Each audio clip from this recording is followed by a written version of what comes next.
Corporate universities and online upskilling platforms are receiving record financial investments.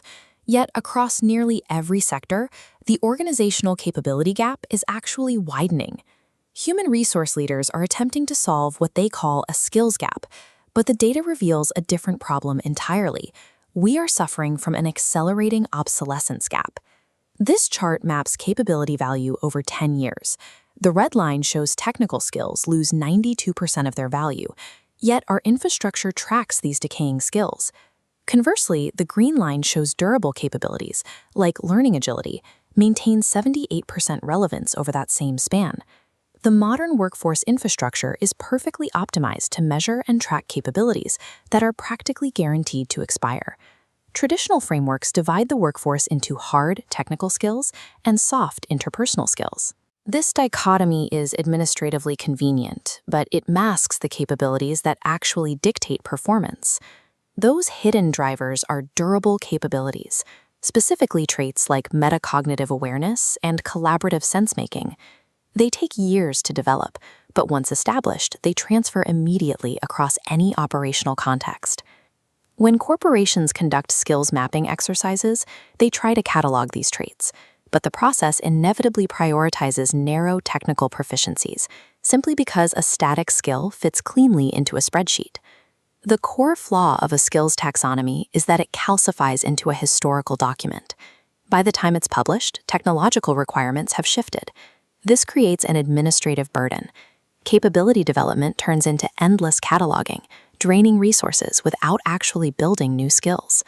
Our entire measurement system relies on static snapshots of human capability. It completely misses the dynamic meta capabilities, like exactly how fast someone can learn a new system, that dictate future success. This reliance on static snapshots creates the credential trap. Traditional assessments measure proxies, like knowledge recall or course completion rates, rather than applied, adaptive capability under pressure. This introduces a perverse incentive. Learners optimize their efforts entirely towards passing the assessment. The credential itself becomes the goal, rather than the functional competence it supposedly represents. In the financial services industry, stable regulatory and technological boundaries previously made traditional credentials highly reliable signals of competence. As fintech and artificial intelligence disrupted those boundaries, the requirements for success changed. Traditional credentials like MBAs or series licenses became weak predictors of on-the-job performance. Forward-thinking firms adapted by changing their hiring criteria. They began prioritizing demonstrated problem-solving ability and learning agility over static credential portfolios. When technological requirements change exponentially, a credential only proves what a worker did in the past. It offers zero guarantee of what they can adapt to tomorrow. Cognitive scientist Anders Ericsson's research on deliberate practice shows that expertise is not built through passive observation. It requires thousands of practice cycles with progressive challenge calibration and immediate feedback. Traditional corporate learning and development structurally fails this requirement. The model is purely episodic. An employee attends a seminar and acquires conceptual knowledge, but receives absolutely no sustained practice. The common alternative, on-the-job training, is equally flawed. It is too slow, lacks progressive calibration, and carries extreme preemption and operational risks if mistakes are made on live projects. Mapping the broken corporate pipeline against cognitive requirements shows a structural deficit. The traditional model breaks down immediately following the classroom session.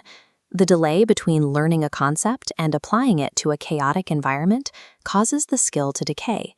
Consider the healthcare sector, specifically the implementation of comprehensive electronic health records at facilities like the Mayo Clinic. Successful technological integration at that scale did not stem from basic software interface training. It required the durable skills of adaptive thinking and complete workflow redesign. If learning environments cannot safely simulate the high-stakes complexity of real work conditions, the gap between knowing a concept and executing it will never close.